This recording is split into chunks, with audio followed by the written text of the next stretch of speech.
All right, let's talk about something that I think, well, pretty much all of us deal with, right? That constant nagging worry. What are they thinking about me? In this explainer, we're going to dig into how you can finally break free from that need for everyone else's approval and start living life on your terms. So let's get into it. Okay, so let me ask you this. Does this sound familiar? You know that feeling like you're constantly performing for some invisible audience? Everything from what you wear to the big life choices you make, it's like you're second-guessing it all based on what they might think. If you're nodding along right now, trust me, you are definitely not alone. It is such a common feeling. And today, we're going to get to the bottom of why that is. So let's give this thing a name. We're going to call it the approval trap. And it's exactly what it sounds like, right? It's this endless cycle of chasing validation that honestly just leaves you feeling stressed out and kind of disconnected from your real self. But the big question is, how did we even get stuck in this trap to begin with? And here's the thing you really need to hear. This is not a personal failure. It's not you getting weak or insecure. The truth is, caring what other people think is, well, it's literally hardwired into us. It's rooted deep in our biology and how we were raised. You could say it's just part of the human instruction manual. So it pretty much boils down to three big reasons. First up, our evolutionary roots. I mean, think about it. For our ancient ancestors, fitting in with the group wasn't just about being popular. It was literally life or death.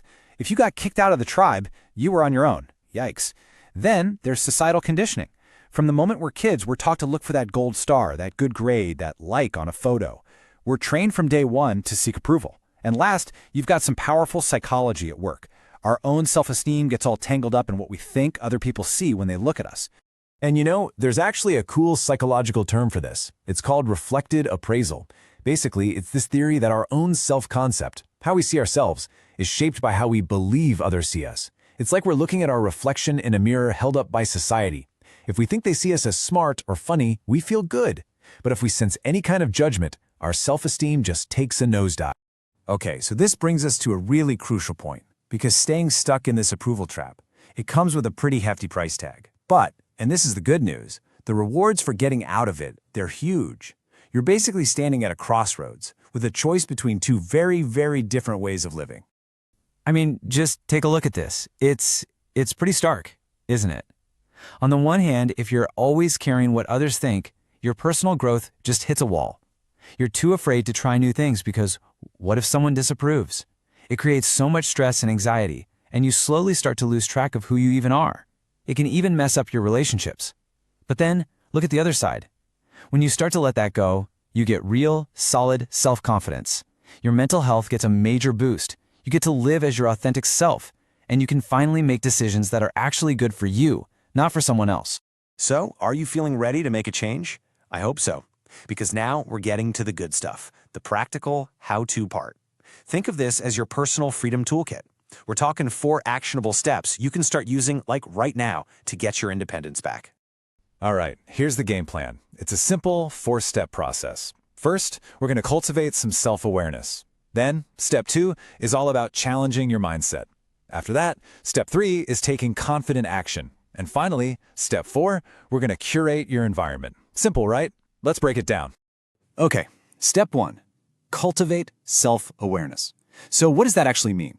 It means becoming an observer of your own thoughts. You can try things like mindfulness, just noticing when that need for approval pops up, without beating yourself up over it. Or journaling. It's a great way to figure out why you're feeling a certain way. But honestly, the most important part of this step is figuring out your core values, what really matters to you deep down when you strip away everyone else's opinions. All right, on to step 2, challenge your mindset. This is where you go head-to-head with that nagging inner critic. So when that thought pops into your head, oh, everyone probably thinks I'm an idiot one, I want you to stop and question it. Like, really, where is the actual proof for that? And this is huge. Practice self-compassion. Talk to yourself the way you would talk to a friend who's struggling. You'd be kind, right? So be kind to yourself. Start focusing on your accomplishments, not on getting a pat on the back from someone else. Okay, step 3 is where the rubber meets the road. Take confident action. This is how you make all this internal work real. A big one is setting boundaries, learning to say no to things that just don't feel right for you. It's powerful. Also, build your confidence by setting small, winnable goals. And when you achieve them, actually celebrate it. And this last one is so important. Embrace being vulnerable. Yeah, it can be scary, But showing up as your authentic self is the only way to build real confidence and connection. And that brings us to our final step. Step 4, curate your environment. Look, you can't do all this hard work in a toxic space. It just won't stick. So you need to surround yourself with people who actually support you and accept you, flaws and all. And please be mindful of social media. It's basically a comparison machine designed to make you feel bad. Limit your time on it. And of course, if this whole thing feels like too much to handle on your own, there is absolutely no shame in reaching out for professional help. Seriously. So, after all that work, what's the payoff? What's the ultimate goal? It's this. It's living a life that is truly yours. A life lived on your own terms, where you are the one holding the compass. It's about simply living authentically. And this right here really says it all, doesn't it? When you no longer worry about others' opinions, you can live in a way that aligns with your true self. The point isn't to stop caring about people, it's about becoming free.